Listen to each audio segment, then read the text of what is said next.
All right, we are live. Hello, good afternoon. Welcome back to the Law Entrance YouTube channel. We are back with another live Hindu analysis session. Today is 30th of October.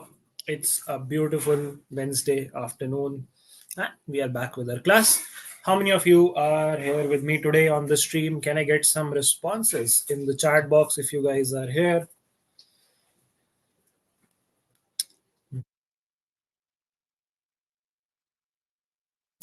Ridhi is here. Okay, good afternoon. Who else has joined? Let's wait for a few more seconds. Let's wait for people to join in. Devansh has joined. Good afternoon. Samarth has joined. Good afternoon.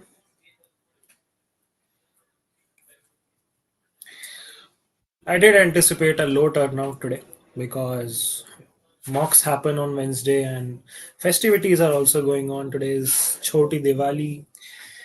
So, yeah, it's okay if we have low numbers today, but I hope people would be watching this session once they get free from festivities and their mock. So, for people who will be watching it as a recorded session, welcome to you guys as well. Rashi is here, Army Brat is here, Devansh is here. Happy Diwali to you guys as well. Thank you, Devansh. Happy Diwali, happy Dhanteras, happy Govardhan Puja, and all the other festivals which you guys celebrate. Happy festivities to everyone. Shall we start our session or should we wait for a few more seconds? I'll wait for a few more seconds. Till then, if you guys have any specific questions related to the GK section, you can ask me. I'll start in just a few more seconds. Waiting for a few more people to join in.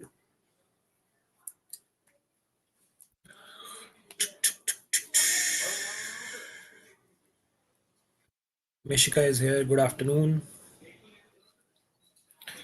All right. Let's begin our discussion. Happy Choti Diwali to you too. Thank you for your wishes. Now, do we have to read newspaper? See, I would suggest that keep doing your newspaper, but do it in a very specific and targeted manner. So, whenever we take an overview of the newspaper, I take you through the newspaper and tell you these topics are important. These topics are important from a competitive perspective, these are important from an understanding perspective. So, now is the time where you should focus, let's say, 80% of your attention towards only the topics which are important from a competitive point of view, and 20% can be understanding based topics. So you'd have to do a very targeted and focused approach while reading the newspaper. But don't stop it altogether because it has multiple benefits. Helps you with reading practice, helps you learn new words, helps you with comprehension, helps you with logical reasoning, helps you with reading speed, helps you with vocabulary, helps you with GK, of course. So don't skip it. Just probably cut down some time, probably cut down the expanse of how you study the newspaper. Okay, that being said, let's start today's session. Let's start today's Hindu analysis. If you guys are ready, can I get a quick ready in the chat box? We have interesting topics for the day. We'll see. Let's look at the agenda for the day. So the first topic is the headline news, which is the expansion of the Ayushman Bharat scheme. Although we have discussed this in one of the previous classes where this was announced, but now this has been rolled out. So this has been put into implementation. Therefore, there is an article. Therefore, we are discussing it once again. Then there's an editorial article on growing economic divide in India. This is an interesting article which dives deeper into the factors why some states are richer, why some states are not, what are the factors behind this economic divide, which is widening with every year, and what can be done, what can be possible solutions, how is this divide affecting the federal structure of India, how some states are demanding more from the center based on their extra contribution in terms of resources and money supply. Okay, so that is the second topic. Then the third topic is another editorial related article, efforts towards peace in Myanmar. So this talks about the whole situation with Myanmar, what is happening, and what is the way forward, what is India's perspective on this, what is the importance of this issue for India from a geopolitical perspective, from a trade perspective, from a foreign relation perspective. That is all the article talks about. Then two articles from yesterday's newspaper, as we were discussing yesterday in the Menti quiz, before the Menti quiz, that these are the two topics which we'll be picking up tomorrow. So that being said, we'll be doing them. Justice K.S. Puttaswamy has passed away. Unfortunately, we'll look at his contribution, what was his role and contribution to the Indian legal development. Then there was an editorial article in yesterday's newspaper which is underrepresentation of women in judiciary. So we'll look at that very quickly, and then of course three new words of vocabulary. So that is the agenda for the day. Let's begin without any further ado. Let's see how many people are there on the stream. We have 13 odd people. Okay. Samarth is saying, should we now read even more about the Justice Puttaswamy? I'll tell you the basic facts. There's not a lot to read about. We'll come to that topic and then we'll discuss that question. Okay. All right, so let's begin. PM rolls out health cover for persons aged 70 and above. This health cover is under which scheme? This is the Ayushman Bharat Jan Arogya scheme, as most of you must be aware. When was this scheme rolled out? Can you please quickly tell me in the chat box? When was this scheme started? Ayushman Bharat Jan Arogya scheme. This is the largest public health coverage insurance related scheme across the globe. 2018 is the correct answer. Riddhi saying in mocks of all coachings, most of the time the current affairs questions are from their own magazines and score is decreased in current affairs. I don't think you need to fret about that because I do get your point, and that is a very valid and genuine concern. But see, there is a way to approach GK and current affairs, and if you look at 10 different sources, the GK would never come to a standstill where you would be satisfied that okay, now I've covered everything. You can never cover everything. There would always be a question which is probably out of what you have read, or from a different magazine, or from a different institute. My suggestion here would be stick to just two good resources.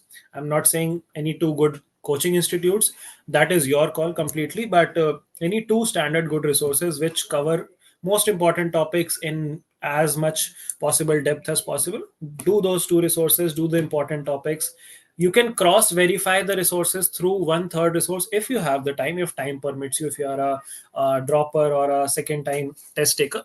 In that case, you can take up a third resource and just check if you have missed any important topic. So what you can ideally do is take up the most important topic list or the index of that particular magazine of three magazines, chalk out the topics which are aligning, and you have to do all the topics which are common in all of those three magazines or three institutes. Apart from that, you can supplement with the other institutes magazine which is covering topics which your particular magazine is not covering. So that is one way you could go about it.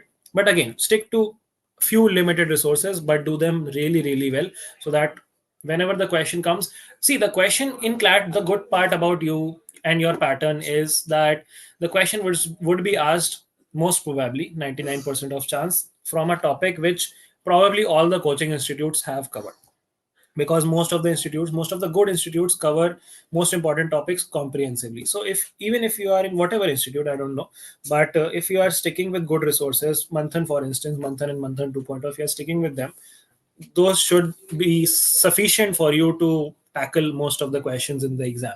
For a surprise question which probably no one has studied, you can never be prepared. That's a matter of luck. In my case, when I was an aspirant, GK questions used to be structured differently. There used to be one liners, so you had to go into a lot of breadth rather than depth. Now you guys need to cover less of breadth but more of in-depth coverage of topics. So that should be your approach. Good afternoon, Devyanshi.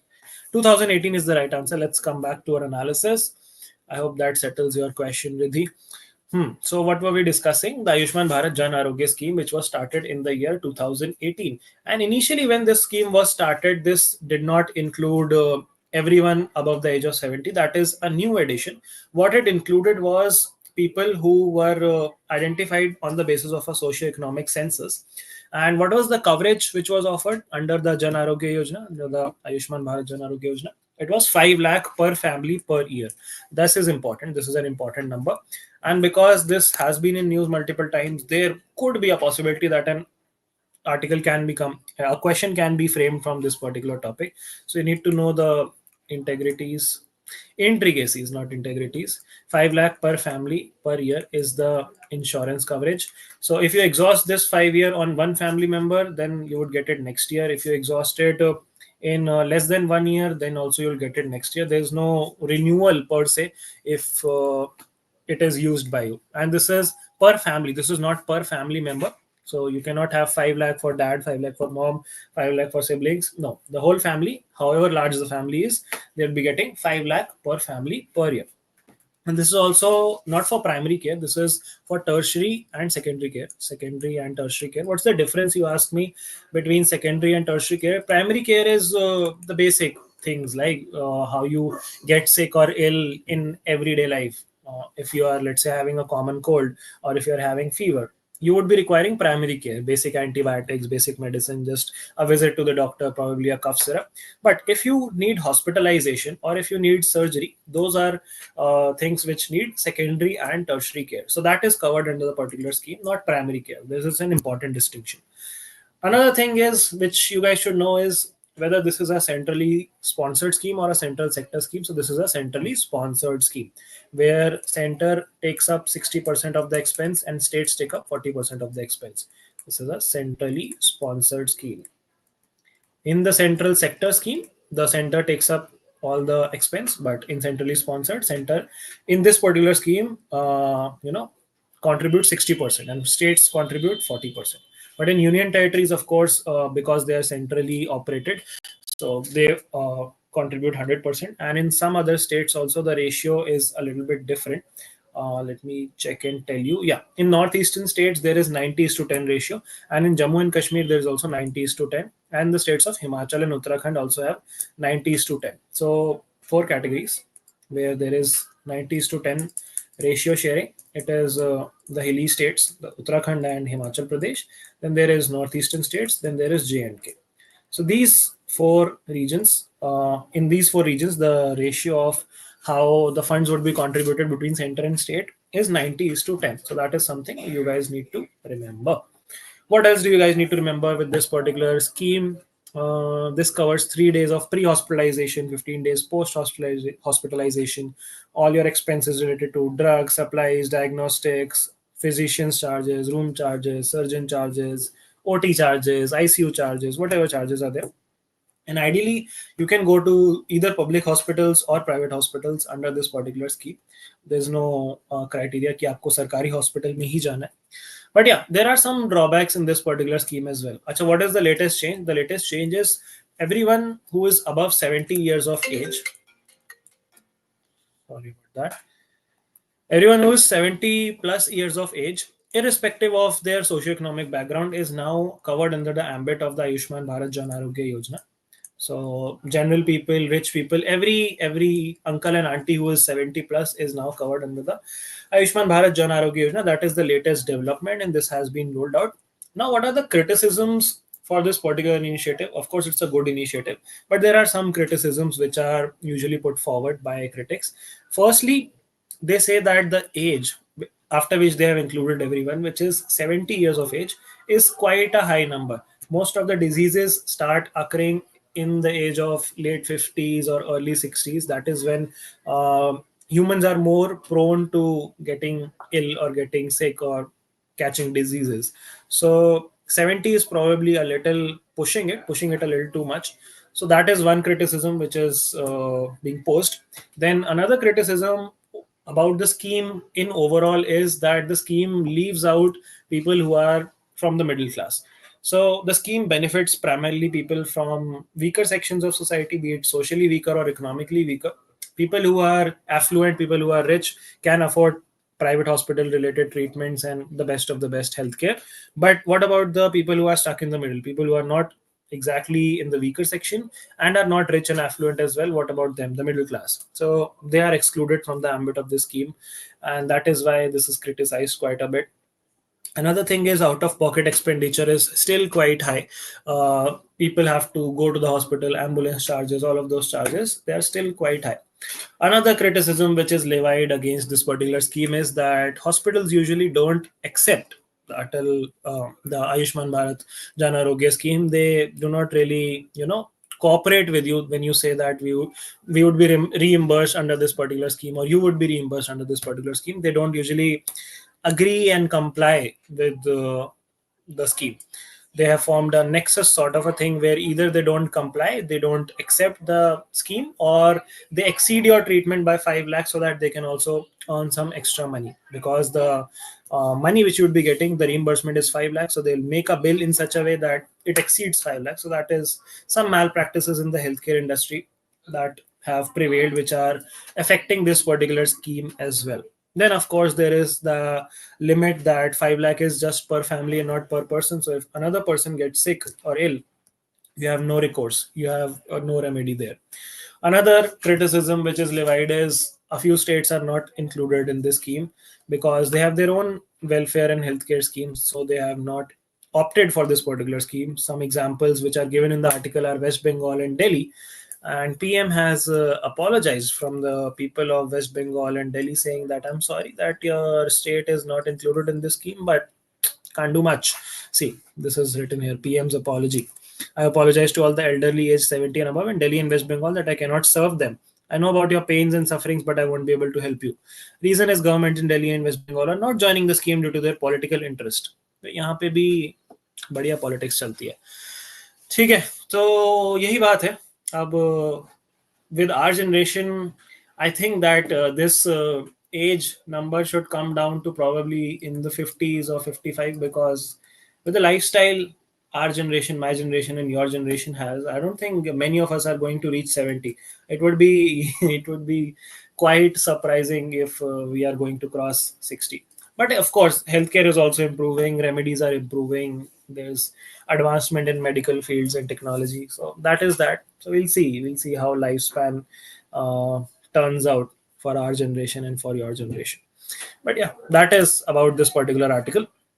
Let's move on to the next article, which is an editorial article in the newspaper, a picture of a growing economic divide in India. What is this article all about? This article talks about a report which was submitted by the Economic Advisory Council to the Prime Minister. So Prime Minister has different advisors to himself.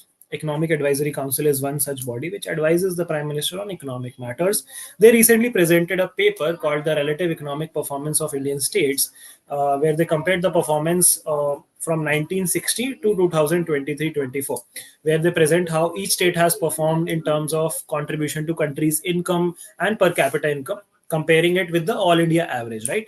So what the article talks about is, what the author is propagating here is, the national average does not reveal the true picture. The data of taking the whole country's average does not show us how some states have suffered, how some states have progressed. It is telling you through some examples that Maharashtra, for example, is the highest contributor to India's economy. Yeah? It has the highest per capita income, which is 150% of the national average. So if the national per capita income is 100 rupees, in Maharashtra it's 150 rupees. But in Maharashtra itself, there is a stark contrast between cities, between different regions. For example, if you take the example of Mumbai, which is a very rich city per se as compared to the other cities, contributes a lot to taxation, contributes a lot to the GDP, contributes a lot to the per capita GDP. Whereas on the other hand, regions like Vidarbha are known for farmer suicides, for poverty, for all those economic issues, right? So that is what the crux of the article is, that there is a huge economic divide which is happening not just between states but within a state as well. The report also gives you examples of how North Indian states have done really poor in this particular survey, with the exception of Delhi and Haryana, because a rapid urbanization has happened in these two states. In Haryana itself, if you look at numbers, I think mostly Gurgaon has developed, Gurugram now. Gurugram has developed a lot, but the rural Haryana is still not at par as compared to other metropolitan cities. And Delhi, of course, is the capital, so it would see a lot of influx of money and outflux of money. But the real picture is that the gap is growing, and this is questioning the process of federalism. Federalism is essentially all states working together under a union and having their own rights as well. But is it going to work if, let's say, there are hypothetically states? Out of these 5 states, 2 states are contributing a lot to the country's GDP, to the country's taxation, to the country's revenue. One state is probably contributing in a moderate manner, and 2 states are very poorly contributing. But when these contribute, for example, the first 2 states are contributing 40 rupees and 40 rupees. The third state, which is moderate, is contributing, let's say, 20 rupees, and the other two states are contributing, the low performing states are contributing 10 rupees each. So 40, 40, 80, 80, and 20 is 100 and 120. The center collects 120 rupees from these five states. Now when it comes to distribution, or what in economic terms we call as devolution, the money is more or less divided proportionately. So they give you 24 rupees to each of the five states, 24, 24, 24, 24, 24. But is it fair to the state which is contributing 40 rupees to get 24 rupees worth of benefits in return? That is what the question is. That is where the problem arises. So this article also talks about a summit which happened in Kerala recently, where all the rich states met and they discussed over this fact that they would take the proposal to the center and argue as to why are they not getting benefits which are proportional to how much they are contributing to the center, be it the GDP, be it the taxation, be it other things. So the thing is, the solution to this is center and states need to collaboratively work together, and the center has to increase investments in the states which are not performing, probably give more impetus and more push to the industries in those particular states. So the examples of some of the states which are given are the northeastern states, states like Bihar, Chhattisgarh, Jharkhand, which are not at par in terms of economic prowess as compared to other states. What are some of the reasons why these states are not able to develop at the same pace as compared to other states? For example, Maharashtra or the southern states. Mostly the rich states are the southern states, states like Kerala, Tamil Nadu, Andhra, Telangana. These are the richer states. But why are states like Jharkhand, Chhattisgarh, Northeast, Bihar, why are these states not developing? No, Army Brad, we're not having Menti quiz today. We'll have Menti quiz on Friday, in if we have a class on Friday. I'm not sure yet. But yes, if a class happens on Friday, we'll have Menti quiz that day. But according to you guys, what are some reasons why these states are not developing? What do you guys think? Tanushri is saying, is newspaper analysis also helpful for judicial aspirants? Yes, it is very important for judicial aspirants. In fact, a must do for judicial aspirants. Deeptakshi is back to the class. Good afternoon. कोई दिक्कत नहीं है. No, you did not miss a lot of topics. इससे पहले we have just covered one topic which was related to Ayushman Bharat Jan Arogya scheme. Mishika is saying education rates, cultural values centering around village life. Well, that's true to a certain extent, but what I have observed is a lot of people are now moving from a rural life to an urban life in search of better opportunities, in search of employment, because there are no opportunities in the rural setup. And even if there are opportunities related to the field of agriculture, there is the problem of disguised unemployment, which we have already discussed multiple times. Samarth is saying low education rate. Okay, I can take the argument of low education rate for states like Chhattisgarh, Bihar, Jharkhand, but what about Northeast? Those guys are pretty smart. They are well educated. They have high literacy rates as well. Why is you know economic development not happening in the northeastern states? What is the reason there? Sector in which they are employed, low education rate, migration. Yes, migration is a big reason.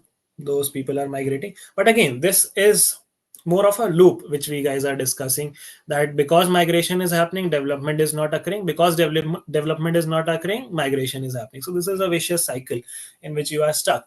But some of the reasons which I can particularly think of here is, firstly, of course, as you guys said, lack of education. Then there is lack of skilled people. If there are not enough skilled people, how would you operate an industry? How would you operate a manufacturing facility?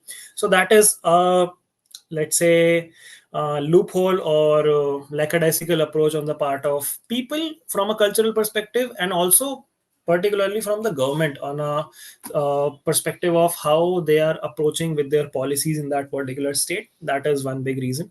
Apart from that, multiple other reasons, like there is law and order. Law and order is a very big reason why industrialization is not happening in states like Bihar, Jharkhand, Chhattisgarh, because the law and order situation is pretty bad, and no industry wants to operate in fear where where the CEO might get shot any day in broad daylight. You keep on hearing, I'm not stereotyping in any way, but you keep on hearing a lot of crime-based news coming from these regions. So that is a major issue which needs to be resolved on a grassroots level by authorities as well as by the people.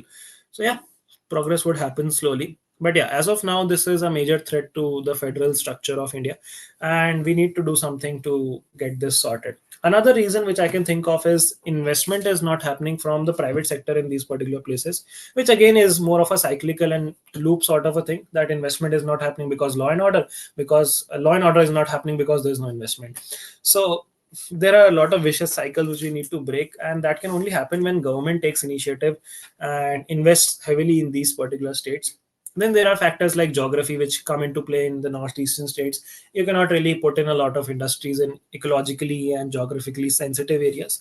So वहाँ पे you'll have to adopt a different strategy, probably look at different sectors, probably look at the service sector, probably look at their handicrafts and locally produced goods and how they can be exported, how they can be capitalized on. Then there is, of course, the issue of population in the northern states, especially states like UP, Bihar, Jharkhand, Chhattisgarh, MP.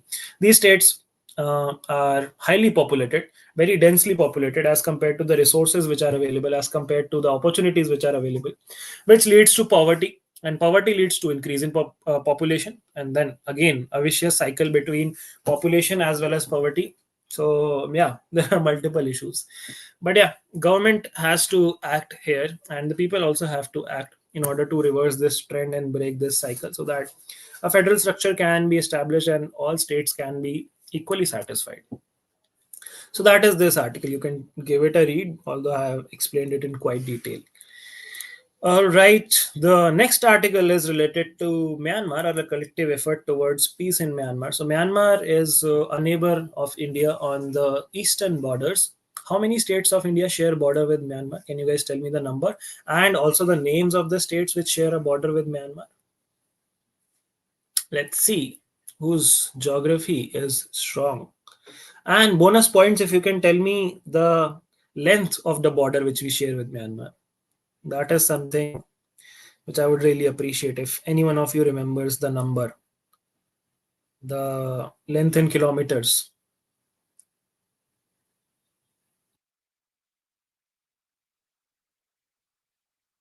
Yes, North has high conflict areas as well, which make that type of development hard. That's true. Education quality, lack of commercialization. Yes, all valid issues. Waiting for responses for the states which share boundary with Myanmar. Yes, 1643 kilometers is the right answer. अगर आपने Google नहीं किया तो बहुत अच्छी बात है. अगर आपको ये याद है, if you remember this, then kudos to you.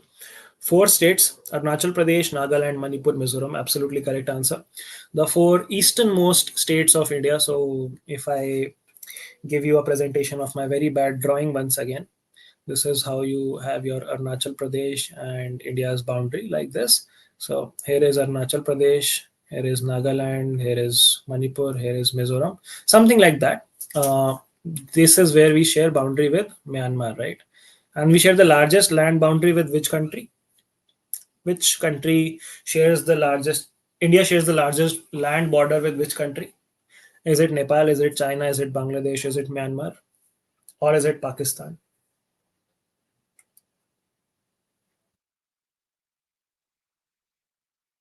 It's Bangladesh. Absolutely correct. So Bangladesh is somewhere here, and here is your Siliguri and Chicken's Neck corridor, which is the only way with which we are connected to our northeastern states. So Myanmar becomes really important for us in order to develop an alternate link to our northeastern states. So if we can join our border, not join our border, but join a link which connects our border to the border of Myanmar, we can establish a trade route. We are also planning a road route which passes through Myanmar and goes till Thailand. So that is also in talks. Let's see if we can develop that. But yeah, that is definitely something which we are looking at. And Myanmar is a very important neighbor from multiple aspects. First is, of course, the influence of China. China has played a huge role in destabilizing this particular region and growing its influence on India's neighbors, be it Pakistan, be it Sri Lanka, be it Nepal, be it Myanmar.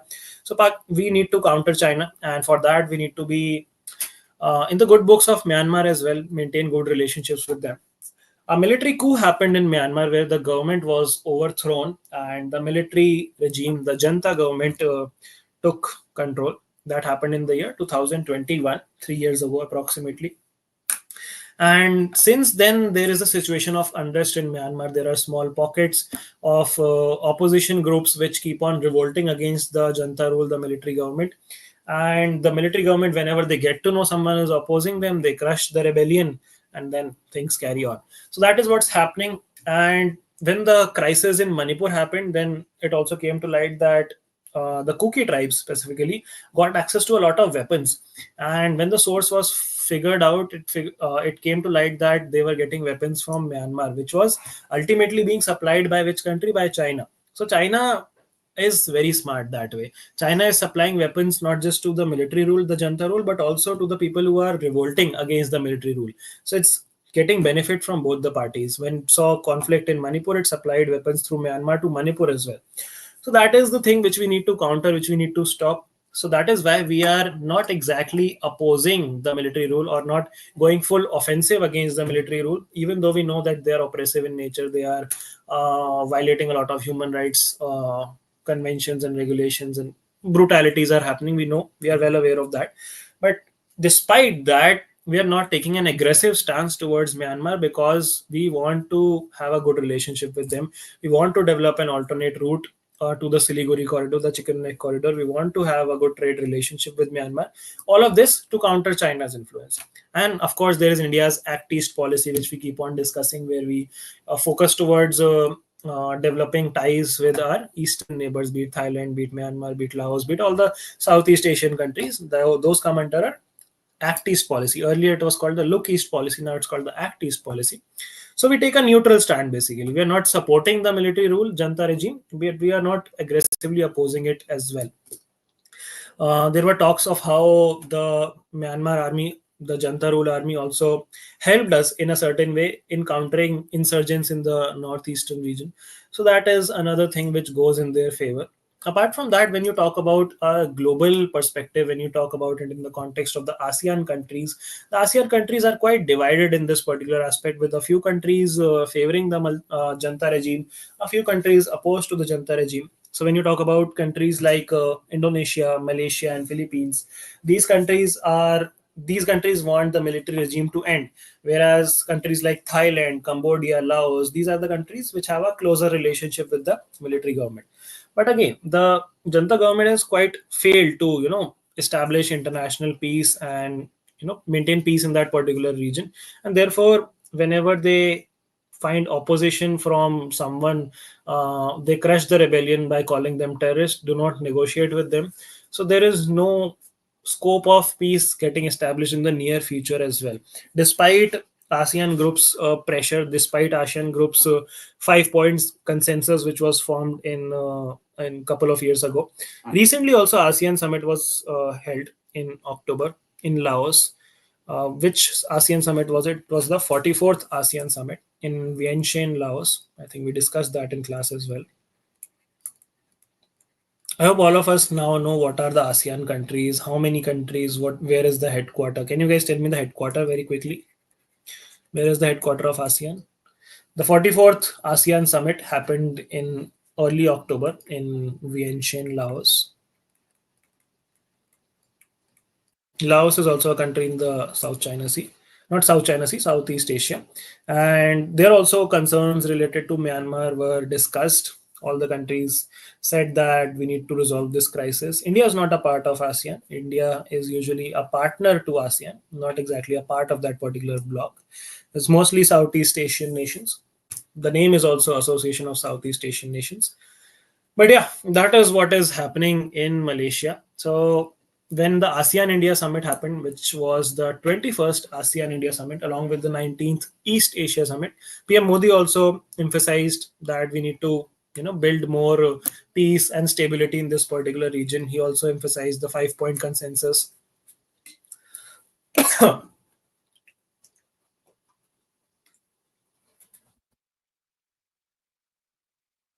And yeah, then all of those concerns are obviously there, that we share a land border with Myanmar, and it has been an important partner for us from a bilateral and regional interest perspective. Then there is a recent project which we are also developing with Myanmar. One is, of course, the Sitwe port, which is in talks. Then there is a multimodal project called the Kaladan Multimodal Transit Transport Project, where we are joining India's borders to Myanmar's border through a sea route. So that is a sea route which we are developing. That is called the Kaladan or Kaladan, whatever you call it, KALADAN, multimodal project. This is also to boost connectivity between India and Myanmar, again, develop alternate routes as many as possible so that we can access our northeastern states, we can access Myanmar directly, we can establish a direct trade relationship. When the 2021 crisis happened, earlier there used to be free access along the border areas, but now the access has been restricted to a greater extent. So we might also look forward to restoring that status as well. अब तो पूरा fence हो गया border, पहले काफी ज्यादा free movement था, मतलब not across the countries but at least on the border there was free movement. So yeah, that is that. This is what the article is all about, the situation in Myanmar and how it affects and impacts India, and what should India do now. Okay, let's go to the next article. Let me see your responses. Indonesia, Jakarta, Indonesia is the correct answer. It's not Bangkok, it's Jakarta. 4096 kilometers, Bangladesh is the correct answer. Land border. Absolutely right. The next article is related to Justice K.S. Puttaswamy, a champion of privacy who challenged the Aadhaar, basically linking of Aadhaar with biometrics. That is what he challenged. So Justice K.S. Puttaswamy was a retired High Court judge from the Karnataka High Court. He was not an ordinary individual. He was a High Court retired judge. And after his retirement, when did he retire? He retired in 1986. And after his retirement, he started fighting for various causes. He became petitioner in a lot of cases, basically filing a lot of cases. He went into litigation, and his major highlight or major contribution, what you would call, is the right to privacy judgment, which came through a very big bench of how many judges? How many judges pronounced the Aadhaar judgment or the right to privacy judgment? Can you tell me the number of judges in the bench? So Justice K.S. Puttaswamy basically said that by linking Aadhaar identity to your biometrics, you are giving a lot of access of information, private information to the government, and this is against a citizen's right to privacy. And right to privacy should be a very fundamental right, which should be included under Article 21. And that is what the court also accepted, and they included right to privacy as a fundamental right under Article 21. It was a 9-judge bench. If you guys haven't answered it yet, yes, it was a 9-judge bench.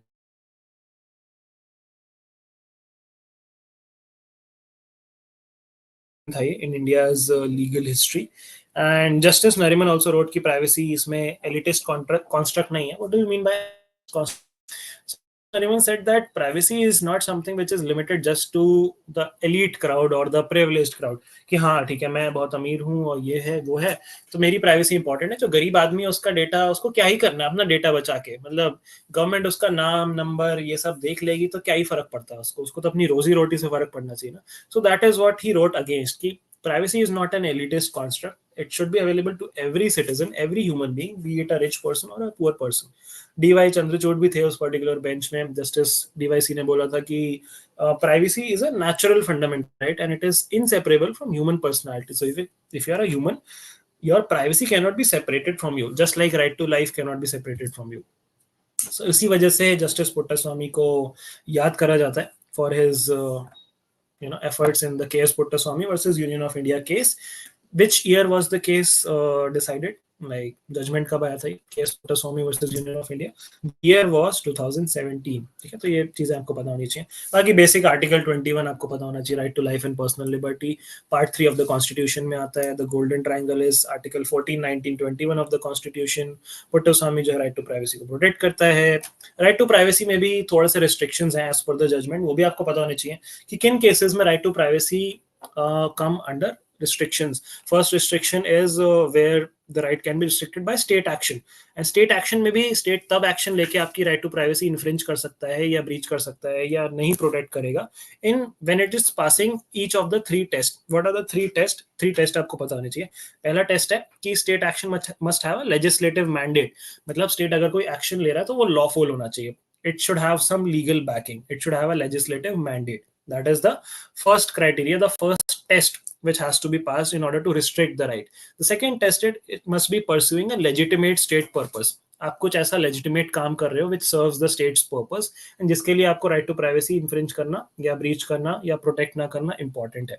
कोई higher state का purpose ऐसा है जिस वजह से आप ये कर रहे हो। And thirdly it must be proportionate, कि जितनी जरूरत है उतनी ही राइट टू प्राइवेसी आप इन्फ्रिंज या ब्रीच कर पाओ या रिस्ट्रिक्शन लगा पाओ। इन्फ्रिंज ब्रीच तो राइट वर्ड नहीं है, रिस्ट्रिक्शन लगा पाओ। And that should be both in nature and as well as extent, कि किस हद तक आप जाके राइट टू प्राइवेसी को रिस्ट्रिक्ट कर सकते हो। सो जब तक ये तीन टेस्ट आप पास नहीं करते एज अ स्टेट, आप एज अ स्टेट भी राइट टू प्राइवेसी को ब्रीच नहीं कर सकते हो। So that is what the Puttaswamy judgment was all about. This is the crux of the बहुत लंबा judgment है वो. It's a very very lengthy judgment. You guys don't need to go into the intricacies of these. आपको बस ये पता होना चाहिए राइट टू प्राइवेसी क्या होता है, उसके रिस्ट्रिक्शंस क्या होते हैं, आर्टिकल क्या होता है, ईयर क्या होता है, कितने जज की बेंच थी, क्या उसका रेशियो था, और या that's pretty much it. That's pretty much all you need to know about justice Puttaswamy. उसके अलावा आपको कुछ जानने की जरूरत नहीं है। उनका डेट ऑफ बर्थ वगैरह जानने की आपको जरूरत नहीं है। कर्नाटका हाईकोर्ट के रिटायर्ड हाईकोर्ट जज थे वो। That is all you need to know. ठीक है, so that is about this particular news.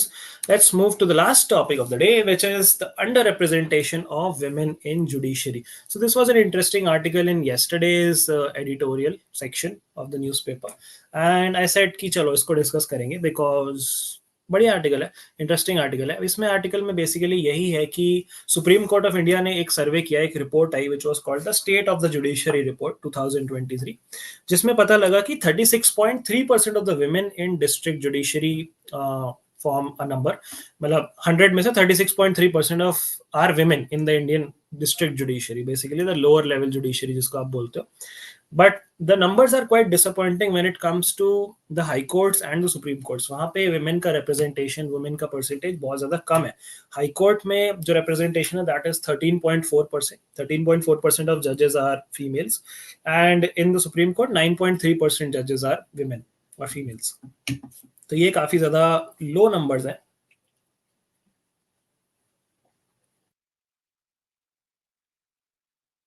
Article यही कहता है जो सिविल जजेस जूनियर डिवीजन के बनते हैं उसमें तो मोर देन 10 स्टेट्स में, अप्रॉक्सीमेटली 14-15 स्टेट्स में 50% of the candidates are women, लेकिन हायर लेवल्स पे रिप्रेजेंटेशन विमेन का नहीं हो पा रहा, specially in states which are north eastern states.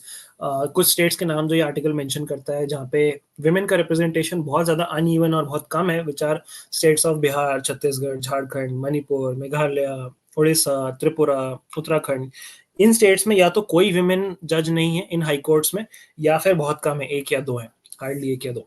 So that is what the data in this particular article says. They also say that सिर्फ 15.31% जो हैं एडवोकेट्स विमेन है, उसके अलावा बाकी जो बचे हुए 85% है वो मेन है। सो वो भी एक नंबर है जो काफी ज्यादा स्क्यूड है towards male as a gender ratio. And उसमें भी जब आप कॉम्प्रिहेंसिव डेटा देखो कि कितनी फीमेल्स हैं जो स्टेट बार काउंसिल्स की रिप्रेजेंटेटिव्स हैं या फिर सीनियर एडवोकेट्स हैं या एडवोकेट्स ऑन रिकॉर्ड्स हैं, उनका एक्चुअल डेटा तो नहीं है। ये आर्टिकल लिखता है कि उनका कॉम्प्रिहेंसिव परसेंटेज नहीं पता, but obviously the number is quite low. Senior advocates, AORs which are advocates on records with practice in the supreme court, या फिर बार काउंसिल की रिप्रेजेंटेशन विमेन में बहुत ज्यादा कम है, विमेन की रिप्रेजेंटेशन उनमें बहुत ज्यादा कम है। ऐसा क्यों है? This is again a vicious cycle कि पहले तो women are not given enough opportunities, education, all of those things, and फिर there is a systemic administrative bias towards women, where they are not promoted, where they are not given the due opportunities, given the due credit for the work which they do. So hinder होती है progress दो levels पे, either entry level पे या फिर retention level पे। So most of the judges which go into the lower judiciary are either not elevated as high court judges, not selected as high court judges, women judges की मैं बात कर रहा हूँ। सो एक सिस्टेमिक चेंज लाने की जरूरत है इसमें, where you can ensure greater participation of women, not just in the lower judiciary but also in the higher judiciary. So इसमें ये भी लिखा हुआ है कि जस्टिस हीमा कोहली जो सुप्रीम कोर्ट की जज थी, one of the few supreme court women जजेस, उन्होंने भी ये कमेंट दिया था कि there is an unconscious but visible gender bias in courts which results in women judges getting sidelined in administrative duties. तो women judges के against काफी ज़्यादा bias रहता है courts में, not just from other judges but also from advocates, also from bureaucrats, also from politicians. So ये काफी major systemic issue है जिसपे we need to work. So I thought चलो इसको भी discuss कर लेते हैं. That brings us to the end of today's Hindu analysis. इतने ही इंटरेस्टिंग आर्टिकल्स थे आज। बाकी take a good look at the newspaper, there are a few factual piece of information जो आपको पता होनी चाहिए। चलो मैं दिखाई देता हूँ आपको, फिर आप बोलोगे सर आप ही दिखा दो, तो मैं ही दिखा देता हूँ। एक दो वन लाइनर्स हैं इंपॉर्टेंट जो आज के पता होने चाहिए आपको।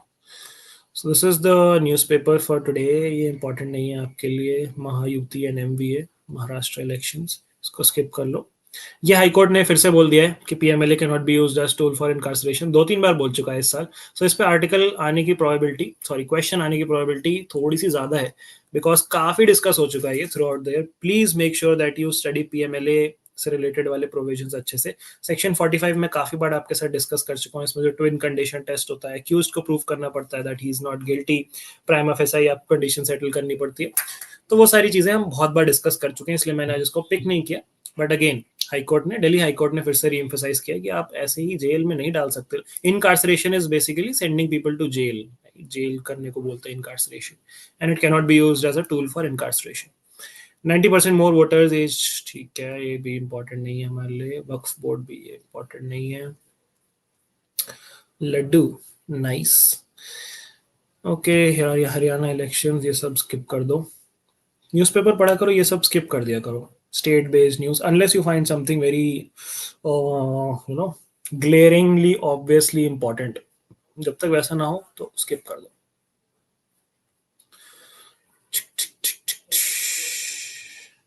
ये हमने कर लिया कवर।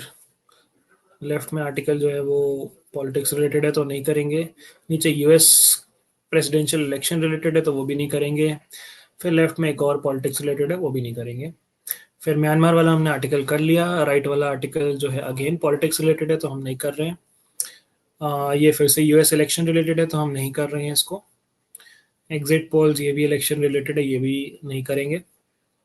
डिमिनिशिंग डेमोक्रेसी, ये एक बुक लिखी है एक ऑथर ने, तो वही अपना कहानी सुना रही है, वो इंपॉर्टेंट नहीं है अपने लिए। हाँ, इंपॉर्टेंट अपने लिए क्या है, इंपॉर्टेंट ये वन लाइनर है। Spanish footballers Rodri and Aitana Bonmati one the prestigious बैलन d'Or presented by France Football on Monday. So this is an important one liner which you guys need to know.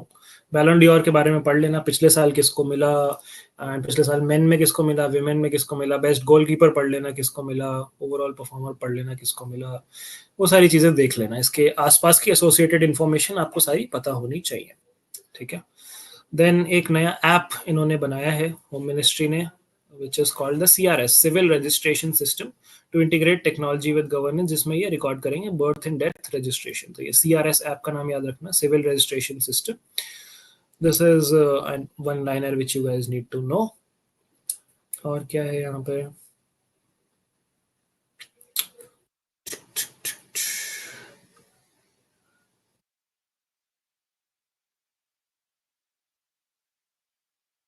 Sagarmala Parikrama 1500 kilometre passage by autonomous surface vessel manufactured by Sagar Defence. ये पढ़ लेना एक बार article, देख लेना इसमें अगर कुछ इंपॉर्टेंट आपको फैक्चुअल मिले तो। वैसे तो ज्यादा कुछ इंपॉर्टेंट नहीं है वो, ठीक है। गाजियाबाद में लड़ाई हो गई लॉयर्स की एंड पुलिस वालों की, बट हाँ ऑफ कोर्स ये इंपॉर्टेंट नहीं है। NCB bust meth lab in joint operations with Delhi police. Breaking Bad चल रहा है दिल्ली में। Maharashtra man behind a bomb threat to airlines, okay, man held for issuing that threat to Salman भाई, okay. This was an important one-liner. Mathli missed out on classical status as proposal did not come from Bihar government. So 5 languages were accorded classical status earlier this month. Mathli missed out because Bihar government ने proposal आगे भेजा ही नहीं। तो ये important है आपके लिए, कौन सी लैंग्वेज बच गई जिसको नहीं मिला significance as classical language, classical language का स्टेटस नहीं मिला, तो ये पढ़ लेना, ठीक है। और क्या है अपने पास इंपॉर्टेंट, ये नंबर्स इंपॉर्टेंट नहीं है। Israel seeking eradication of Palestinians, says UN right expert. Trump ally ban on Russian army. Okay, nothing important here. New Israeli laws bar UNRWA from operating on its soil. तो ये मैं आपको जल्दी से बता देता हूँ क्या है, बहुत ज्यादा कुछ नहीं है। इसराइल ने 2 नए लॉ पास किए हैं जिसमें they are going to stop the operation of UNRWA। UNRWA basically rescue agency है for people who are Palestinians who suffered from the Arab Palestine वाला Arab Israel वाला war, उसके लिए जो वेलफेयर के लिए काम करती है ये एजेंसी गाजा में अभी ऑपरेट करती है, तो ये लोग कह रहे हैं कि हम इनको इजरायली सॉइल पे ऑपरेट नहीं करने देंगे. So they have pass to legislation. एक लेजिस्लेशन कहता है कि हम इनको ऑपरेट नहीं करने देंगे अपनी टेरिटरी पे, और दूसरा कहता है we are ending all diplomatic ties with UNRWA. UN की एक स्पेशलाइज्ड एजेंसी है UNRWA, UN Agency for Refugees of Palestinian something something. But yeah, that is what the news is. तो ये बस एक वन लाइनर है, ठीक है. स्टार्टिंग में ये थोड़ा सा बैकग्राउंड पढ़ लेना UNRWA का, कि when was it established. If I am not wrong, इसका हेडक्वार्टर पहले बेरूत लेबनान में था, फिर शिफ्ट किया गया एक जगह, आई थिंक वियना में शिफ्ट किया गया, फिर उसके बाद फिर से शिफ्ट किया गाजा में. तो ये पढ़ लेना इसका थोड़ा सा बैकग्राउंड, ठीक है. देन और क्या है, और कुछ इंपॉर्टेंट नहीं है. This is all we have. Yeah, this is the Ballon d'Or. Golden day for Spaniards, as Ballon d'Or goes to Rodri and Bonmati.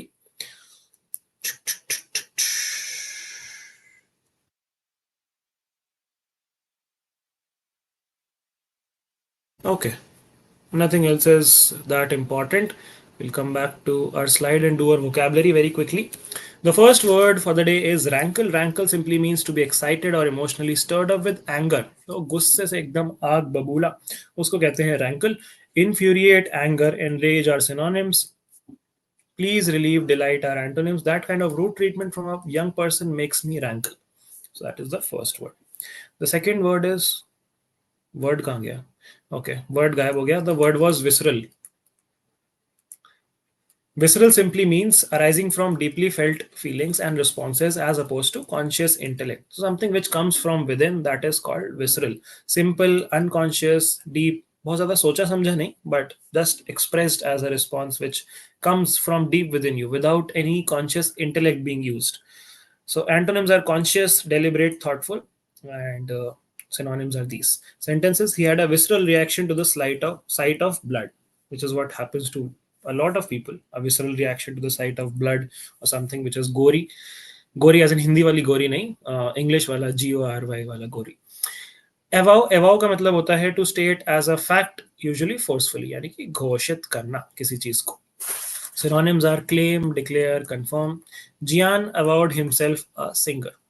So जबरदस्ती अपने आप को कुछ ऐसा फोर्सफुली स्टेट करना. ये सेंटेंस ऑब्वियसली मैंने लिखा है. जियान अवॉर्ड हिमसेल्फ अ सिंगर. जियान आप सब जानते हो, आई थिंक सो. डोरेमोन वाला जियान. मैं हूँ जियान, मेरा गला है बहुत सुरीला, मेरी आवाज सुन के सब हो जाते हैं मदहोश, वो वाला जियान. एंटोनिम्स है इसके: deny, question, abandon. And that is the word of the day: avow, visceral, and rankle. And that brings us to the end of today's Hindu analysis. I hope this was a productive session for all of you. Ji Karan is saying Jian hai aap. Thank you. Chalo. So that's all for today, guys. Happy Diwali once again to all of you who celebrate. Happy Diwali, happy festivities, happy Govardhan Puja, happy Choti Diwali, happy Dhanteras, and etc. festivals, whichever you guys are celebrating. Have fun, enjoy the festivals, but do not lose track of your preparation. Try to squeeze in some extra hours where you can study and prepare better. Keep revising your current affairs, and I'll see you in another Hindu analysis very soon. Till then, tata, bye bye, take care, signing off. Thank you so much.